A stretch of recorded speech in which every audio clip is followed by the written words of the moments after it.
Sam Darnold, thanks for doing this, man. Of course, man. Hey, right down that runway, San Jose Airport, at the end of that, Levi Stadium, Yeah. 3:30 on Sunday, local time, they're kicking it off. Mm-hmm. Two teams playing, you're the quarterback of one of them. How does that feel? Feels amazing. I think the reason it feels amazing too is obviously you dream of this as a kid, right? You dream of playing in a Super Bowl, but playing for this team, I think like playing with those guys in the locker room, the kind of bond that we've all created throughout this long season, the coaching staff that we have, just the work that they've put in throughout the entire season, and the organization as a whole, like top to bottom, just being able to come to work, it never really feels like work. Yeah. Every single day I get into the building. So I think that's the reason it's so special to me, is because, I get to play for a great organization with my favorite teammates. Yeah. I've been to one of your practices, and there just seems like there's this feel. Tremendous attention to detail, hard-working guys, but guys loving playing football and loving being around each other. How do you develop that chemistry?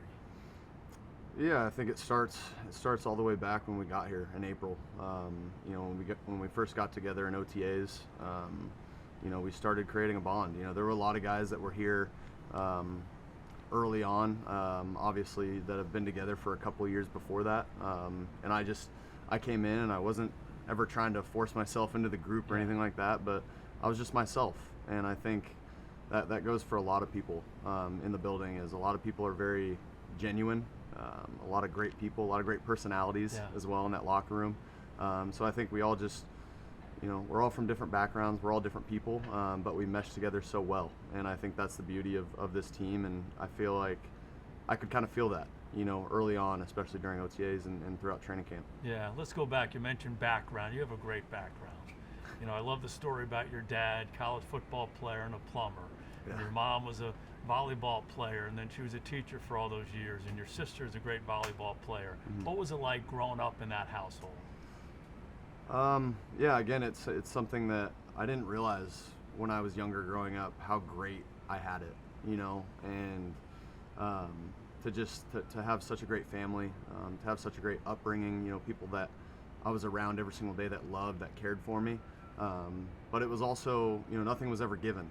I had to work super hard for anything. And, my parents made sure that, it was always that way with me and my sister, that, we were always, we always just had to work super hard for anything that we wanted. And, my parents made sure of that, and I feel like me and my sister both learned a ton from them. I learned a ton from my older sister as well, just about work ethic and what it took to succeed. And, I have them to thank for a lot of my success. Yeah. Your grandfather, your mom's dad, was the Marlboro Man. Amazing story. He was an Olympian as a volleyball player, a USC basketball player. He passed away when you were 2, but, how about some of the stories that came down from him that impacted you? Yeah, I mean, he's such a legend in our family, right? He's becoming a legend, even outside of our family now.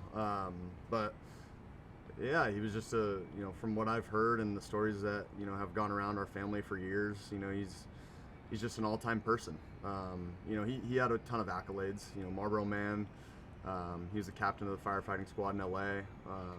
He was an Olympian, played volleyball in the '64 Olympics in Tokyo, and he even played basketball as well at USC. But I think more than all that, he was just a great person, a great father, a great grandfather to me and all my cousins. And so I think that's why he was a legend in our family. Now everybody's hearing about all the accolades and everything that he did, and got a great name as well, Dick Hammer. But he's a legend in our family because of the person that he was. Yeah.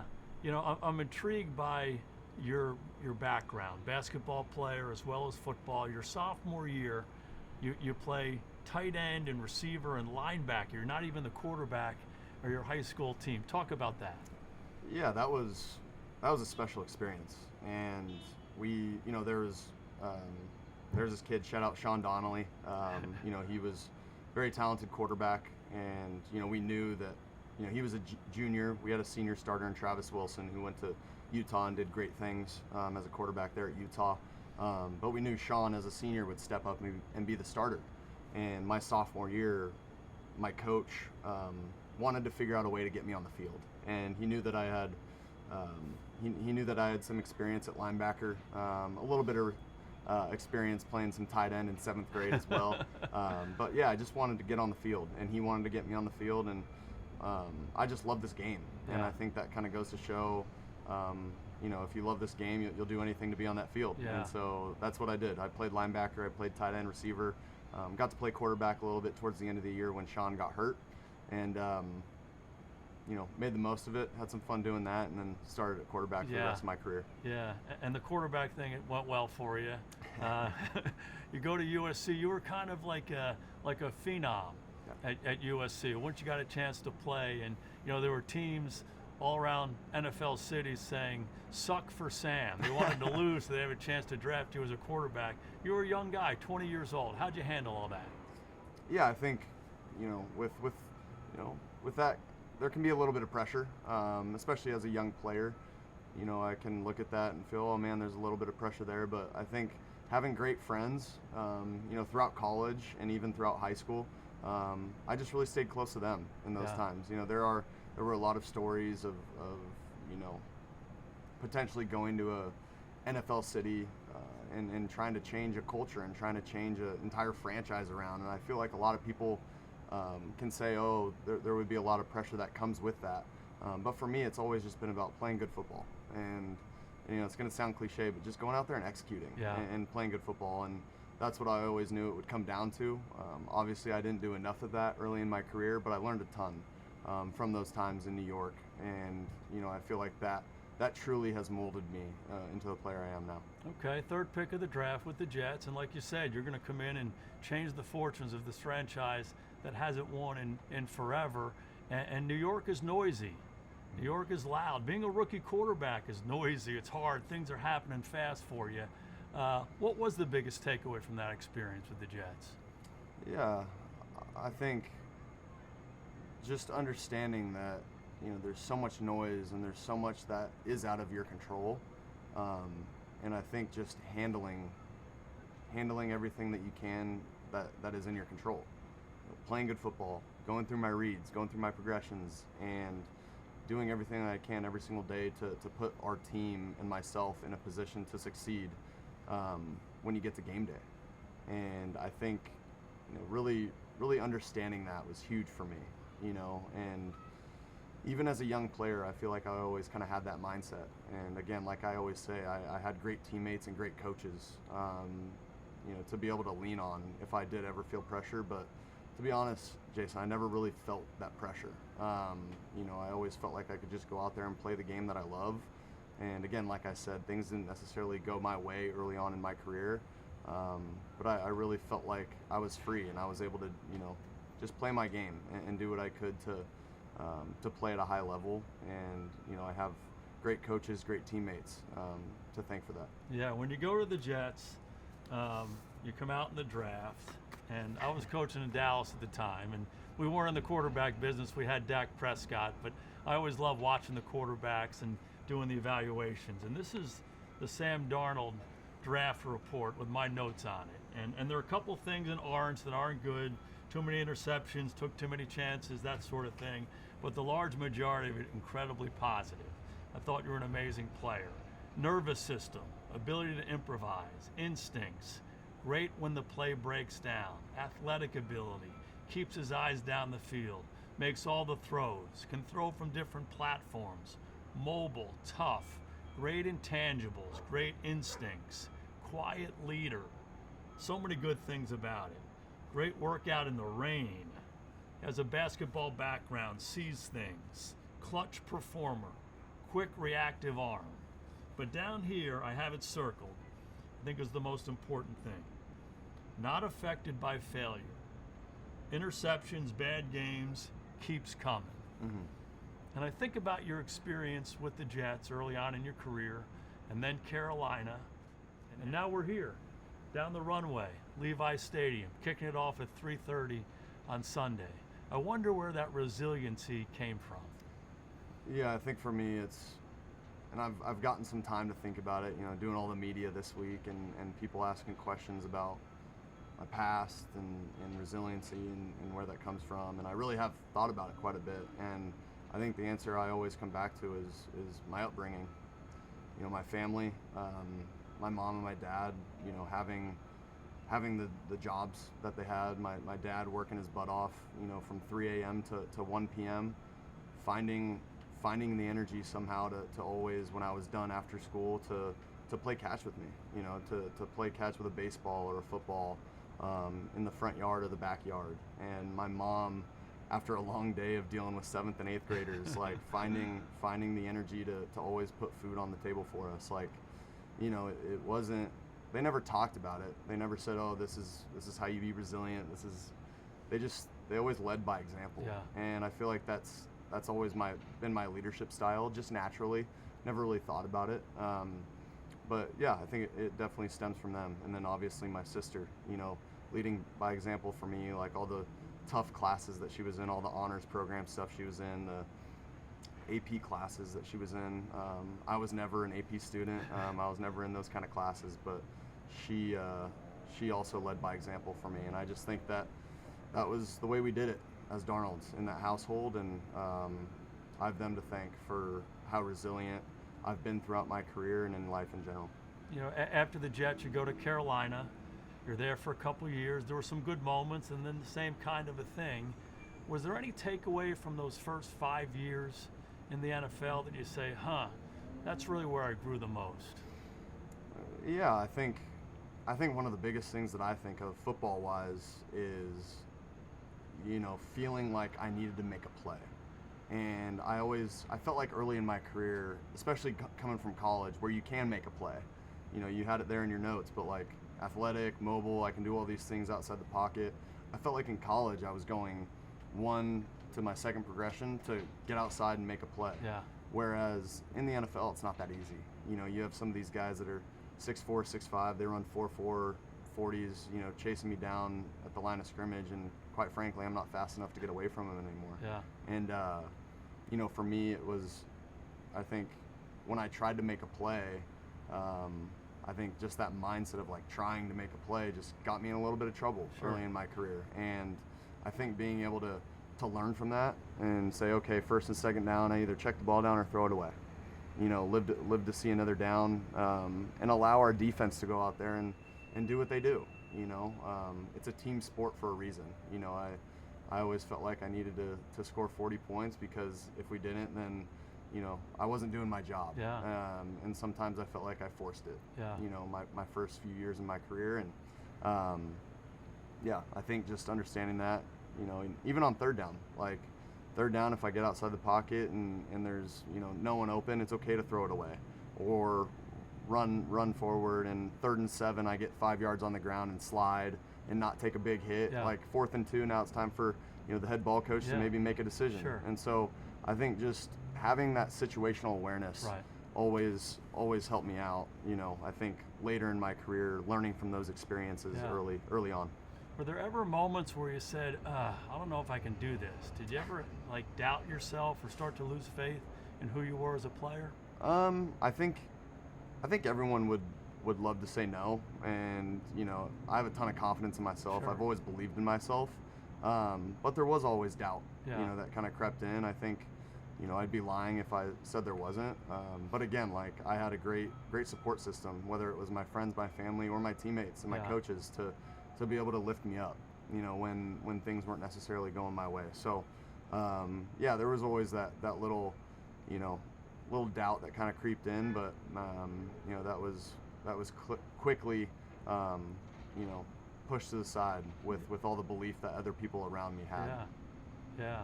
I was out here in 2023 for training camp, and you came here as a backup to Brock Purdy, and I can just remember watching you in practice, ball leaping out of your hand, moving around, but more than anything else, you had a smile on your face. It looked like a big load was lifted off of your back. It looked like you were having fun playing football again. What was the year in San Francisco like for you? I learned a ton, you know, and I think really during OTAs and training camp, just because, again, like I didn't spend much time with Kyle during the season. He's a little busy game planning. Yeah. But that time that, you know, as quarterbacks we got to spend with Kyle during OTAs and training camp was so valuable for me as a player, just to hear the way that he talked about defenses and how our scheme and our how these different route combinations were, you know, good against certain coverages, or, you know, on the front side of a certain concept or a certain play, you know, we're looking, okay, versus cover 3, this might be good, you know, a great concept to have, and then on the back side, this is where cover 2, you might be a little quicker to get off the front side and get back here. Sure. So I think just understanding little nuances like that in every single play that we had was huge for me, because I never really, you know, thought about it like that. And, you know, I think just having Kyle in there, and obviously learning a ton from Brock. You know, Brock didn't, you know, he didn't necessarily say that much, but, you know, I learned a ton from the habits that he had on and off the field. So, yeah, I learned a ton when I was in San Francisco, and, you know, I have a lot of people there as well that helped me grow as a person and a player. That's awesome. You know, one of my lasting images of the next year when you're the quarterback of the Vikings is you guys went on a great run and you had a big win, and you come into the locker room and your teammates literally lift you up, you know, and they're throwing water all over you, and Kevin O'Connell, the coach, is standing there watching the whole thing happen. You know, when you think about where you were early years, struggling a little bit, back to that moment, pretty amazing, right? It was amazing. Yeah, I think first of all, I wasn't expecting it. You know, I get inside the locker room, like, oh, I'm going to celebrate with my teammates. This is a great win, great team win. I also remember, like, one of the last plays, Cam Akers, who's also on our team right now, we ran a little, you know, roll pass to the right, and I actually underthrew the ball, underthrew the pass, and he made a great, like, diving, kind of came back and caught it. And, you know, again, like, who knows what happens if, you know, Cam doesn't make that play. So I think that's very, you know, symbolic of kind of what our team was. Like, we were a team, and I wouldn't have been able to have the success that I had that year in Minnesota without the guys around me and the coaching staff around me. But that was special to be able to get inside that locker room and just, you know, be able to celebrate with the guys like that was something I'll never forget. Yeah. You know, the struggles early, but then you turn it around. But then at the end of that season, you guys lose a couple tough games, and they make a decision at quarterback. And, you know, it's one thing to say, okay, Sam, the record in New York isn't great. Carolina, okay, we're moving on. But hard to win 14 games in the National Football League. And then the business of the NFL comes in, and now you're in Seattle. What was that transition like for you? Yeah, I think, you know, obviously, like you mentioned, it's a business. And I understand the business, you know. I understand, you know, their thought of moving on and, you know, all those things. So, and again, like, I've never been in a position to make those decisions. Those people are in positions to make decisions like that for a reason. And, you know, I understand my job. My job is to go out there and execute and one play after the other. And, you know, if the decision they made was to move on, I always said, okay, great. Like, you know, I wanted to always be in a place where I felt wanted. And I really felt that, you know, when I came to Seattle, met with Coach McDonald, John Schneider, and a lot of the guys that were here even before OTAs when I signed, you know, rehabbing and whatnot. Just being able to meet some of the guys, I always felt like I was wanted in Seattle, and so grateful that I got the opportunity to come here. Why is JSN so good? Shoot, man, there's a lot of reasons why he's a special player. I think it starts with his football knowledge, his football IQ. You know, his feeling that he has for certain coverages. You know, he's never gonna fly in there and you know, run the route exactly how it's drawn on a piece of paper. You know, he always has his little spin on routes, which again can sometimes drive coaches a little crazy. But as a quarterback, he's so friendly. You know, he has a great body language with the way that he runs routes. I always understand when he's going to come out of a route, and I can play with anticipation with a guy like that. And again, I think another thing that makes him special is he's a lot harder to tackle than I think people realize. He has a low center of gravity, and he's tough to bring down. So, you know, JSN, he's always a great player, but I think it really starts, you know, up top for him just with his football IQ. Yeah. What have you learned from Cooper Kupp? Coop's amazing. He's you know, he's really been a vital part of the reason why we've had the season we've had.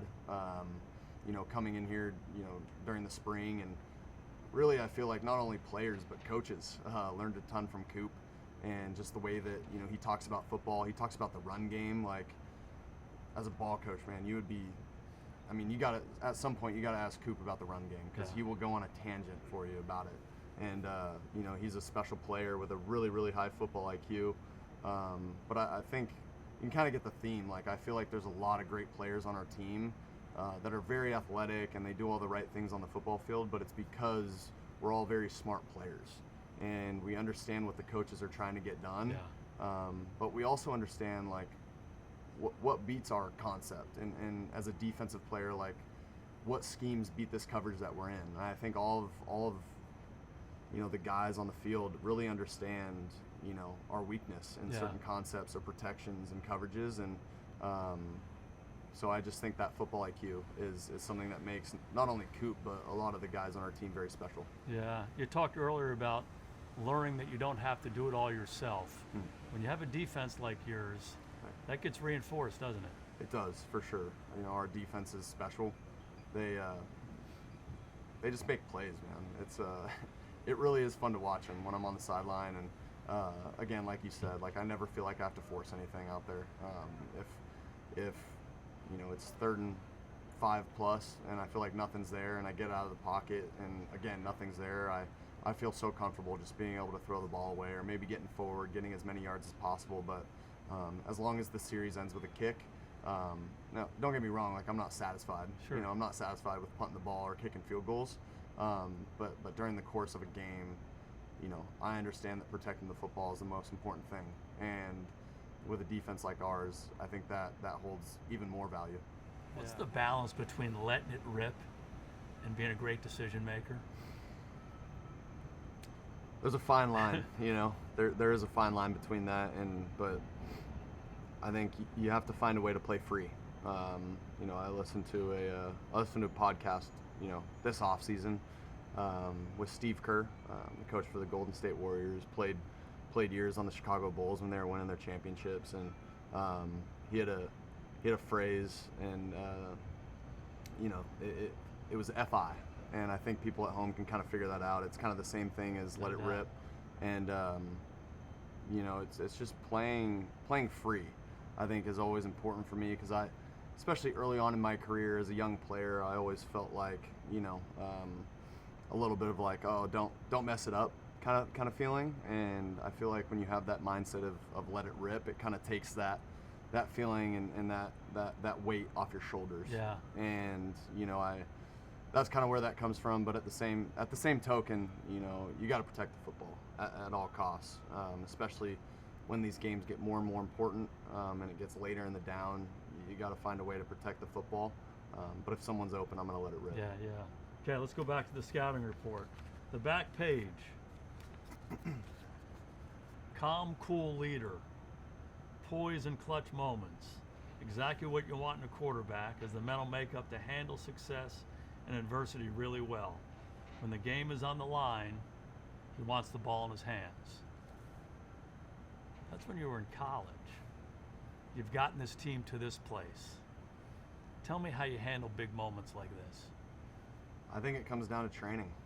It comes down to all the time that we've spent practicing those situations. You know, whether it's a end of game 4-minute situation, you know, like we were in last week in the NFC Championship, or whether it's the last drive of the game. You know, it's 1 minute and 30 left, no timeouts, and you're on your own 25-yard line. You got to take the you know, your offense down the field, and you got to score a touchdown. Like, we've practiced all those scenarios so many times. I've had so many of those scenarios, that in-game experience in my career, and I think it's just relying on training. You know, being able to play free, have that let it rip mentality, but really just, you know, it just comes down to training, in my opinion. You know, you fall back to the level of your training, and I feel like it's just, you know, second nature to just be able to let it rip in those scenarios and rely on that training. Yeah, I once asked Troy Aikman, I said, in the 3 Super Bowls that you won, did you always get to a place in the game where you were treating it just like another game? And he said yes. Yeah. How do you get to that place? Yeah, I think I think it's understanding kind of what your emotions, what you might feel in the course of the game. I think leading up to the game, being out there and just the spectacle of everything and feeling those emotions in the beginning are great.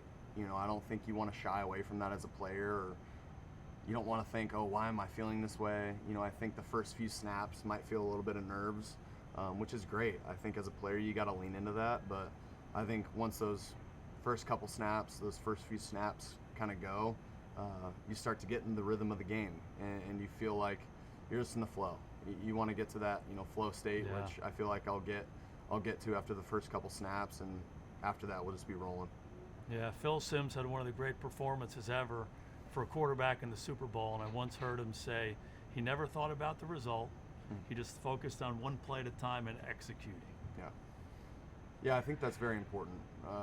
And I think, you know, as a quarterback, you know, with a lot of the quarterbacks in the league and former quarterbacks that have played, you always get to that mindset again, because there is a lot to think about every play, right? It's like we have 2 plays called most of the time at the line of scrimmage. You're thinking about what coverages get you to the second play.